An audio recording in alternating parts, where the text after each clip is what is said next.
Do you think in the future prices will go up or down? Do you think there will be more resources or fewer?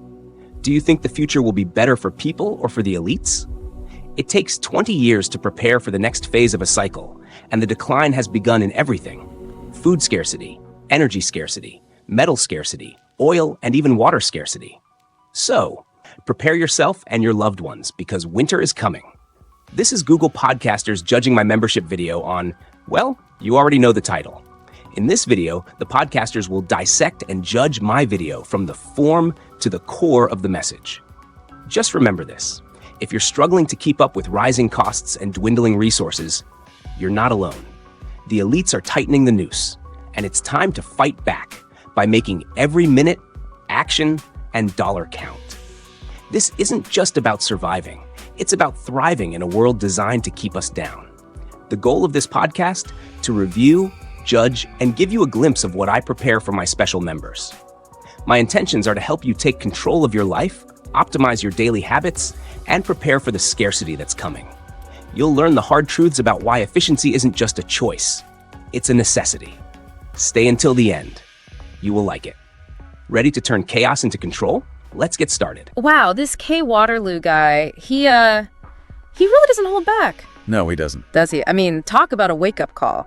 But is he onto something? What do you think? Well, you've got to admit, the way he connects, our everyday commute, how we get to work, how we get around, to these big systems of power and control, it's definitely an interesting take. It really is. I mean, he's clearly a little skeptical of, the powers that be. The elites, as he calls them. Right, exactly, the elites. And he seems to see personal vehicles not so much as a symbol of freedom, but more as a kind of a liability.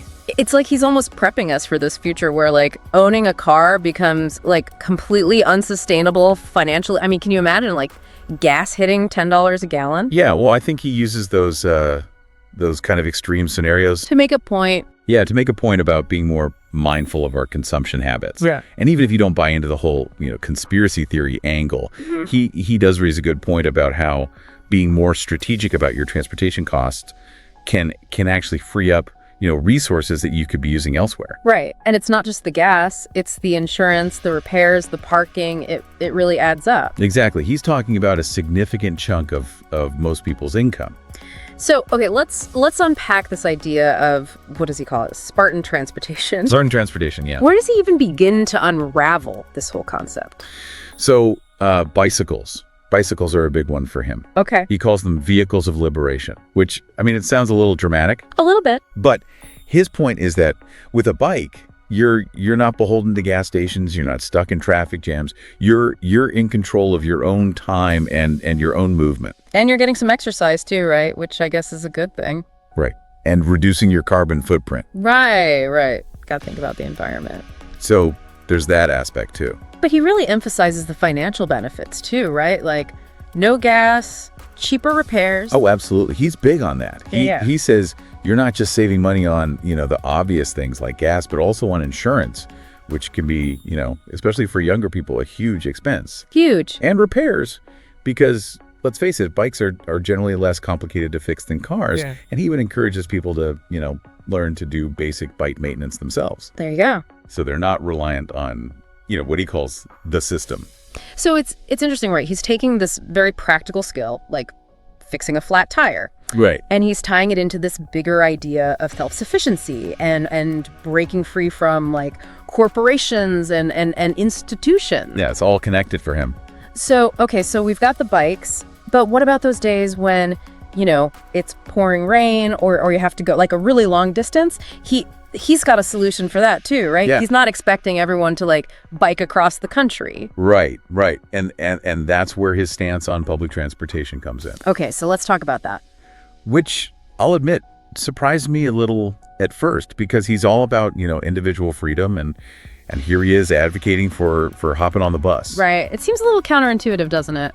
It does, but his argument is that it's not just about the cost savings, which, obviously public transportation is generally cheaper. Usually, yeah. But it's also about what he calls strategic time utilization. What does that mean? So instead of being stuck in traffic, behind the wheel, stressed out, he's saying You could be on the bus or the train, and you could be reading or learning a new language on your phone, or even, planning your next financial move. Okay, so he's saying, like, make that time work for you. Exactly. Maximize efficiency, reclaim your time, use it for personal growth. Which seems to be like a recurring theme in his work, right? This idea of, like, using your time intentionally. Absolutely. He sees time as this incredibly valuable resource that we often just, squander on things that don't really serve us.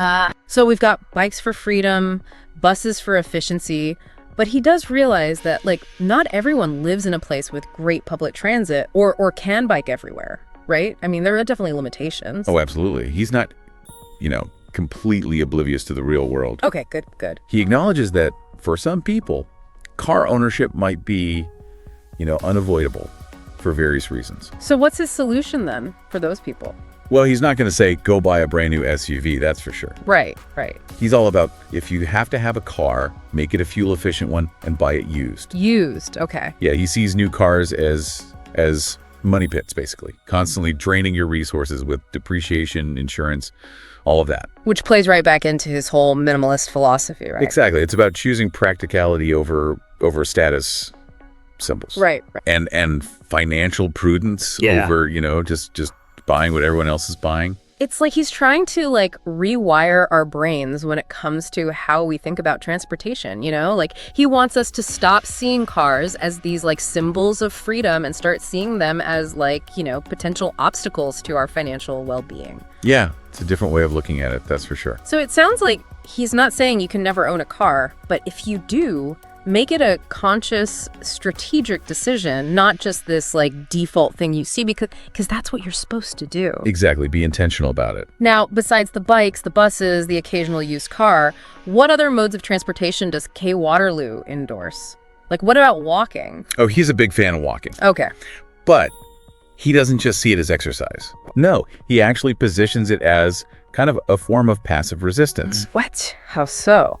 So he sees it as a way to reclaim your health, for one, because obviously walking is good for you, but also as a way to reclaim your independence from a system that, in his view, profits from our sedentary lifestyles. So every step we take is like a small victory against the man. That's kind of how he frames it, yeah. I mean, I can see how that could be empowering for some people. Oh, absolutely. He wants to reframe these everyday activities as conscious choices that chip away at a system that he believes is inherently opposed to individual well-being. Interesting. It's all about pushing back in his mind. Okay, so we've got walking as a form of passive resistance. What about carpooling? Where does that fit into this whole Spartan transportation thing? He's a big fan of carpooling too. But again, he takes it a step further than just, oh, it's good for the environment. It saves on gas money. Right. There's always another layer with him. Always. He sees it as a way to build community and to resist the isolation that he believes is intentionally fostered by, those in power. So it's not just about splitting the cost of gas. It's about, like, forging these social connections, creating a sense of solidarity in the face of, like, these bigger forces he's worried about. Exactly. It's about building resilience, creating a support system outside of the structures that he believes are designed to keep us, divided and dependent. Wow, he's really thought this through, hasn't he? Oh, yeah. He's got a whole system worked out. It's like he's created this whole philosophy around how we move through the world. He has. And what's even more interesting is that he doesn't just stop at the philosophy. He actually provides a pretty detailed action plan for putting these principles into practice. He doesn't just want you to, like, sit around and think about this stuff. He wants you to actually, like, do something. Exactly. It's a call to action, not just a theory. So what does he actually suggest people do? Like, if you want to embrace this whole Spartan transportation thing? Well, he breaks it down into 5 key areas. He calls it an action plan. Okay. And these 5 areas are practical steps, goal setting, overcoming challenges, utilizing resources, and then personal reflection. Okay, so it's like a whole program. It is, yeah. It's pretty comprehensive. So let's start at the beginning. What are the first practical steps he recommends taking? Equipment, that's a big one for him, having the right tools for the job. Like, what kind of tools? Well, he uses the example of biking, right?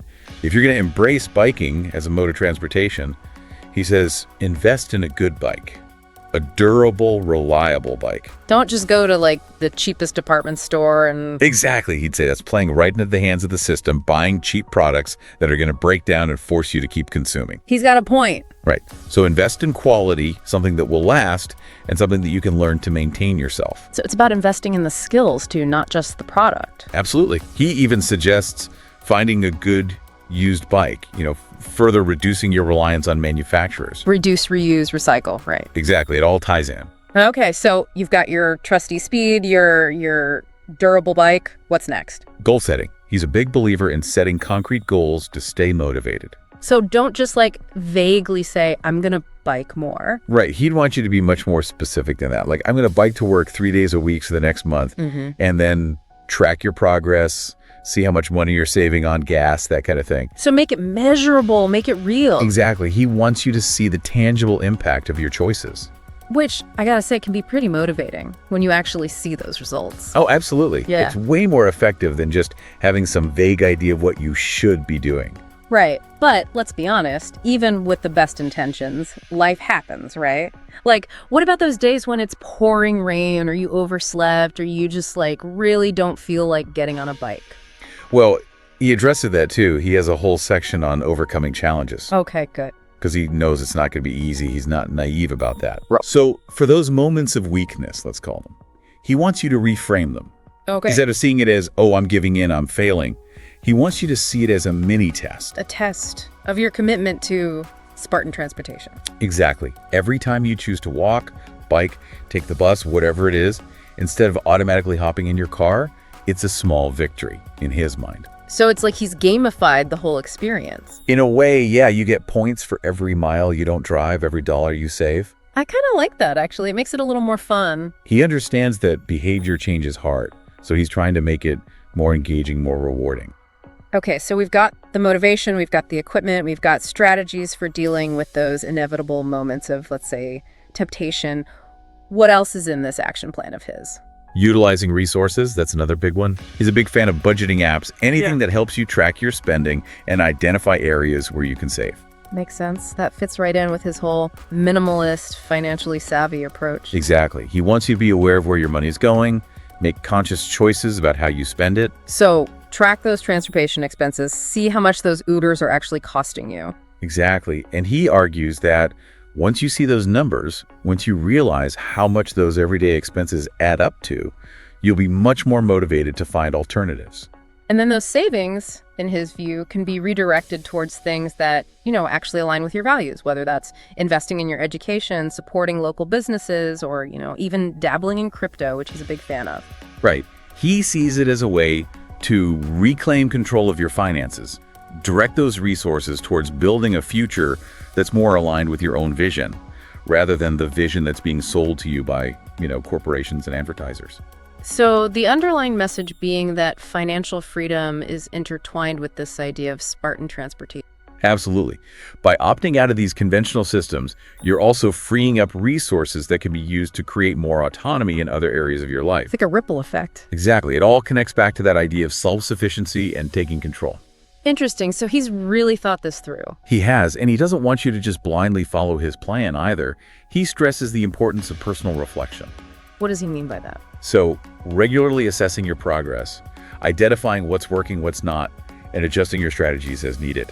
So it's not about being rigidly bound to this set of rules. It's about being adaptable, finding what works best for your individual circumstances. Exactly. He even encourages people to celebrate their successes, no matter how small they may seem. Oh, like I walked to the store instead of driving today, yay me. Exactly. He wants you to acknowledge those wins, let them fuel your motivation. It's interesting. He's got this like almost militant sounding philosophy, this whole Spartan thing. But then he's also got these surprisingly gentle reminders to be kind to yourself throughout the process. He understands that change is challenging and that people need encouragement. They need positive reinforcement to stay the course. Well, we've covered a lot of ground here, from the philosophical underpinnings of Spartan transportation to the nitty-gritty details of his action plan. He's got a lot to say on the subject. So he's given us the motivation the equation even, like strategies for those moments when you're like, I really don't want to bike today. Exactly. He anticipates those hurdles. What else does his action plan cover? He's a big advocate for utilizing resources. Resources. Okay. Especially when it comes to tracking your spending. Okay. Like he loves budgeting apps, anything that helps you see where your money's going. Oh, he's all about that, right? Fits right in with his whole like minimalist, financially savvy approach. Exactly. Be aware, make conscious choices. That's his motto. So track those transportation expenses, see how those Ubers and Lyfts are adding up. Exactly. He argues that once you see those numbers, you'll be way more motivated to find alternatives. And then those savings in Kay Waterloo's world, those get redirected, right? Oh, absolutely. He wants you to take those savings and put them towards things that align with your values. So like investing in your education, supporting local businesses, maybe even like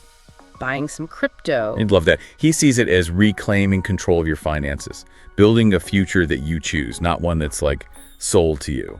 So it's all connected, this Spartan transportation idea. It's not just about getting from point A to point B. Not at all. It's about opting out of systems, freeing up resources, and using those to create more autonomy in other areas of your life. It's like a whole philosophy, a way of life almost. It is, and he doesn't want you to just blindly follow it either. He's big on personal reflection. What does that look like in this context? Regularly checking in with yourself, seeing what's working, what's not, adjusting your strategies as needed. So it's not about being like rigidly bound to these rules. It's more about being adaptable. Exactly. Find what works for you, he'd say, and don't be afraid to celebrate your successes along the way. Even those small victories, right? Like I biked to work today, even though it was tempting to drive. Exactly. Acknowledge those wins. Let them motivate you to keep going. It's interesting how he balances this like almost militant sounding philosophy, this whole Spartan thing, with these surprisingly like gentle reminders to be kind to yourself. He gets it. Change is hard, and people need encouragement. They need support to stick with it. Well, we've certainly covered a lot of ground today, from the philosophy to the practicalities. Kay Waterloo gives us a lot to think about. He does. He really does. So for our listeners who are like intrigued by this Spartan transportation idea, where do you suggest they go from here? Well, I'd say start with a little self-reflection. Take a look at your own transportation habits. Okay. Could you walk or bike more often? Hmm. Is public transportation a possibility? Could you simplify your life to reduce your reliance on cars? And remember, it doesn't have to be all or nothing, right? You don't have to become like a Spartan transportation convert overnight. Absolutely not. Start small, experiment, see what works for you. Maybe Kay Waterloo's plan resonates with you. Maybe it sparks a completely different approach. Either way, the important thing is to start questioning those assumptions, exploring those alternatives. Well said, well said. And on that note, we'll leave you with this final thought. Okay, shoot. Kay Waterloo, he's all about individual action, right? Yeah. But could there be something to be said for collective action as well? Like, what kind of collective action? Well, like advocating for better public transportation, creating more bike-friendly cities, those kinds of things. Interesting. So instead of just opting out, we could be working to change the system itself. Exactly. It's something to ponder maybe on your next commute. I like it. Food for thought. That's what we're here for. Thanks for joining us for this deep dive, everyone, and we'll catch you next time. And even if they don't share all my views and missed understanding 1 or 2 points of the video made specially for our premium community members, I have to say the podcaster did an admirable job. Now, knowing that more independent from the system you are and less money you need to spend, you've got 2 choices. Either stay without full control over your life or join the Spartan tribe and take the reins of your future. You might think you've learned a bit from this video, but believe me, there's so much more beneath the surface. Our exclusive membership includes videos packed with explosive, actionable solutions that will definitely make a difference for you and your community. While the rest of the world is struggling with chaos, you'll be the one thriving. But if you're not quite ready, take a look at my other videos and playlists. And before you do that, I'm really eager to hear what you liked the most about this video. Do you have any questions? Here's one from me. What do you want more of? Money, time, or both? And would you rather have it later or sooner? Most people looking for these advantages end up liking, subscribing, and crucially, joining us to become executive members. If you decide not to join, you might just find your bank account slowly dwindling. So, what's your next move? Hit that subscribe button, become an executive member, and tap into knowledge that sets you apart from the crowd. The The real question is, do you merely want to survive or do you aim to dominate? Remember, the weak will fall, but the prepared will thrive. Click to join now.